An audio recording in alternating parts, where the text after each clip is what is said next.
If you get behind the wheel of an old Camaro, it's like a time machine. Feel the engine roar. Feel the freedom of driving American iron. It's a piece of our heritage. This is the first Chevrolet Camaro. This car matters because it sparked the largest rivalry to ever come out of Detroit. The Chevrolet Camaro versus the Ford Mustang. And my son and I got to tell the story.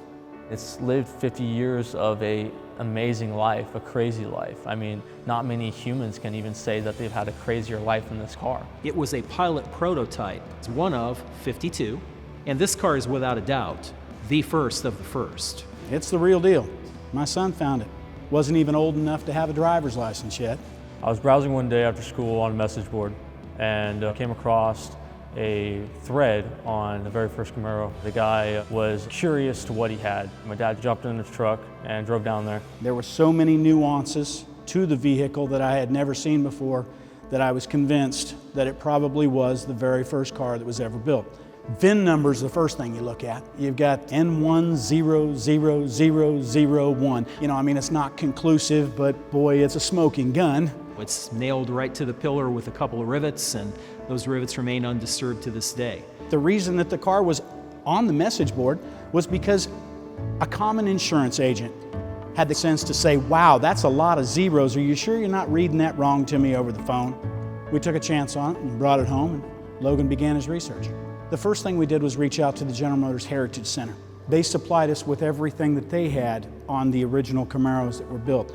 In exchange for being allowed to use this photography, Logan agreed to document all 52 of the pilot prototypes. My son and I embarked on a 3-year journey. There's a grand total of 5 people that dedicated well over 8,000 hours into this research. And we were able to conclusively prove that 10 of those cars still exist. We're trying to track down the original owners to track down the story. We would send personal letters, we would send pictures of ourselves, we would send stories. After knocking on enough doors, we finally found the right people that actually knew what we were talking about and remembered. After all of that, we started piecing everything together, and that was where the story began. The automotive landscape at the time the Camaro was being developed was very challenging and diverse. And General Motors adequately anticipated that this youth market that came out of the World War II baby boom were going to need a car that would help people get from where they were to where they wanted to be in style. This is the year of individual expression, of todayness, and this is the year of the Camaro. The Chevrolet people, they were looking for a General Motors version of the Mustang. This really scratched the itch that was waiting for lots of consumers. And boy, they bought these cars like crazy. And if you were driving a Camaro, you were someone that was sophisticated. You were driving something that was futuristic, built by computers. It was an everyman's premium luxury GT right out of the bag. This car was actually built before the name was picked. They didn't have emblems. There were many names that were contemplated for what became the Camaro. Panther, Commodore, Gemini, to name a few.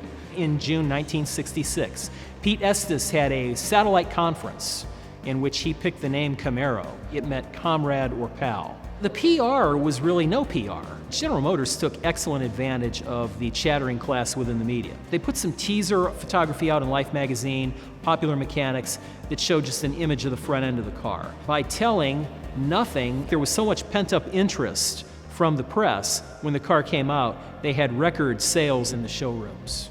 They could not build the cars fast enough. We've been through 6 different generations of the Chevrolet Camaro. It's iconic. The car does follow the true and tested Mustang theorem, which is a long hood, short rear on it. The car has swept flanks, angular approaches. It looks like it's running at speed when it's sitting still. All of these were revolutionary in 1967, but since then have become signatures in the Camaro legacy moving forward. The transmission is a 3-speed on the column. We're talking about a 6-cylinder, it's an inline 6, 230 cubic inches. It's a workhorse. The car's Granada gold. General Motors pilots that they thought were going to truly be successful, the first ones were always gold. The automotive version of the rabbit's foot, if you will.